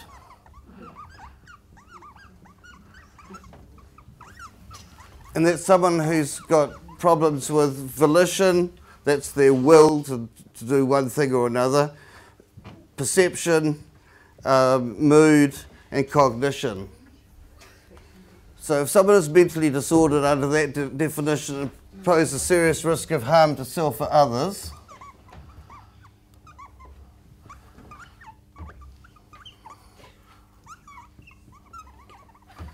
or can't look after themselves, a serious risk of being able to take care of themselves. So if these criteria are fulfilled and the psychiatrist agrees, then the person is ordered for a period of compulsory assessment and treatment of 5 days. And that's either in the hospital or in the community, depending on the seriousness of the situation and the willingness of the person to cooperate. So if you have worries about someone, that's where you start. Section 8A. Yep. Where do you get those forms from? Either from your general practitioner, or from the crisis service, the psychiatric crisis service of any hospital, or from the emergency department of any hospital. Emergency departments have these forms too. So what, and they can fax them to you. If you've got a fax machine, they can just be faxed. okay. So what about if it's more urgent, you know, you feel like somebody should be there assessing them or calming them down, would you call a crisis team in that situation? Yes, you most certainly can. If there's a risk of violence, or violence is imminent, you call the police. Yeah. If the situation is less desperate than that, you'd ring the crisis team. Okay. Yeah. And if it's something that you can afford to take a bit of time with, then you'd go and get the forms and fill those out properly and everything like that. Well, I think initially you try and persuade the person to go and see their doctor. That's what you'd initially try and do. This system comes into effect when people are unwell and refuse to get help. Okay, but they can only be compelled to get help if they're, one, mentally disordered and there's the serious risk of harm to themselves or others, or serious risk of incapacity to care for yourself. Right. So the first step, I suppose, would be if you think they're unwell, would be to try and persuade them to see a doctor. Absolutely. Yeah, and then if they refuse that, then you could look at those forms or... The 8A, yep, that's the one that any person can fill out an 8A. Ah, okay. Yeah. Excuse me, if you're seriously, when you ring these crisis team and you're seriously asking for help and saying you yourself is at risk, they don't respond. It's like they don't care. But on the next thing, if you're not cooperating with them, that's when they'll throw up the treatment thing. Why is that? Why, if you go personally and ask for help and say, look, I'm at serious risk to myself, and I've got reasons I want to live now, they won't help you. But yet, when you're not cooperating with them, it's like, well, we'll threaten you with a treatment order. Well, I don't know the exact circumstances. I can't provide an adequate answer, but I just find that really hard sometimes. Yeah, it does sound like they got it wrong, but I mean, if you're really wanting help, the best help comes away from the crisis teams, and it's, there's therapy available in the community. There's people like Maria in the community. There are people like Vivian, and I got the most help for myself out of Landmark Education. That's what worked for me. But I'm not a person who's had a problem with self-harming, so I don't know what it's like. I have no experience of that. I don't know what it's like to be in that situation, and I'm sorry, that your needs weren't met at the time. Wonderful phone services that you can bring in those sorts of situations where, like Youthline and Depression Line, Yeah. which are really good at and can get help there if they get it. Needed. You've got chronic illness though that's ongoing. I think you need to be psych help. Yeah. You have to have it, and it's got to be available, because this is where your high suicide rate is in this country, because people aren't getting that help. And one treatment, just because they give you treatment for 2 years, don't mean they've cured it. That's why I'm saying to you, do you think people can recover? Because I work in a place now where people do have serious personality disorders, and all I get told every day is don't bother with them because they can't recover. Well, that's not true. And I have experience of it myself, so I sit there and think, well, to me, I did recover from it. Yeah. But now I think, well, maybe I haven't, so what's the point? Why'd you bother trying? Absolutely, and life's a journey, and it's a process of growing, and well, personalities are really important in psychiatry, and unfortunately, it's what I tell people if they're looking for a therapist is it could take you 4 or 5 before you find the one that's right for you, and the same goes for psychiatrists. Some people just I don't work with. They for some reason or other we don't gel. They don't trust me. It's flogging a dead horse. So someone else will do a better job than I can. I can't be all things to all people. One of the things that I did promise Jana I would talk about today, though, is the men's group I started up 3 years ago. It was initially a psychotherapy group for people with serious illness to talk about their illnesses and how it's affected them. And that really has made quite a difference to some of the guys in the group. And there are spots still available for blokes in the Waitemata DHB if they're interested. So if anyone's interested in the men's group, they can talk to me. What's that? There are. There's DBT groups. This is sort of an all-comers men's group. We need one of the lady psychiatrists to start up an all-comers ladies group, really. So, What's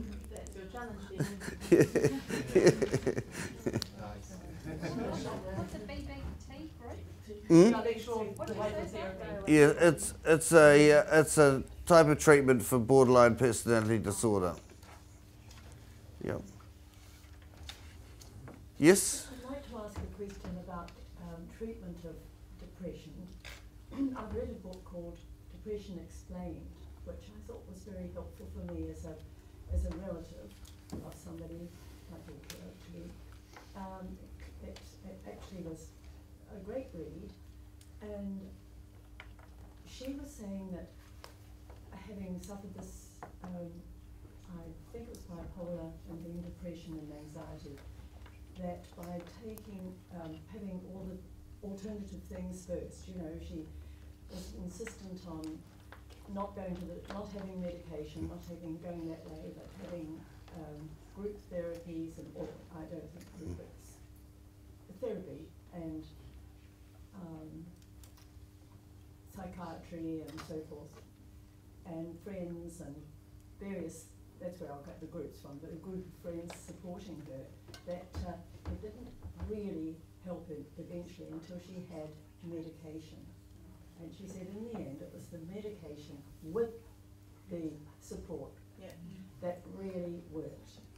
And so she's explained this very well in the book. And I just shouldn't go too much into the anxiety part of it though, which I know is a side issue or is closely related to depression. They go together. So I wonder what the medical knowledge is now. What is the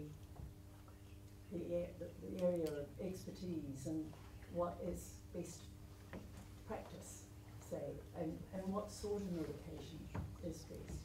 I know you have to try things out. Well, it varies from person to person. Everyone is unique and has got their own metabolic makeup, and unfortunately we don't have blood tests yet or imaging techniques that are going to tell us what's going to work best, and it is trial and error, and there's a large range of medicines we can try, and it's taken 20 years for me to find what works best for me, for instance. So I think we're just... Oh, do you have a question? I just wanted to say, I think that a lot of what today was about was to actually promote the holistic approach. Yes. Yes, the medication, plus the diet, plus setting up a lifestyle that is going to support you, keep you positive, keep you moving forward. It's got to be addressed from all the angles. I don't think that one angle by itself is going to be effective. So. No, I absolutely agree, Vivian. I totally agree with that. There's a multifaceted approach. I mean, how much medication, how much the diet, how much the lifestyle, again, it's going to be different for everybody. Yeah. On that wonderful note, thank you. I've noticed some people need to catch a bus, so I'm actually gonna stop it here. So I just wanted to say thanks to Maria, Viv, and Phil for speaking and coming out here and doing their homework. So thanks, guys. Thank you very much. We wish you all the best. Thanks again for coming, and go home. Thank you.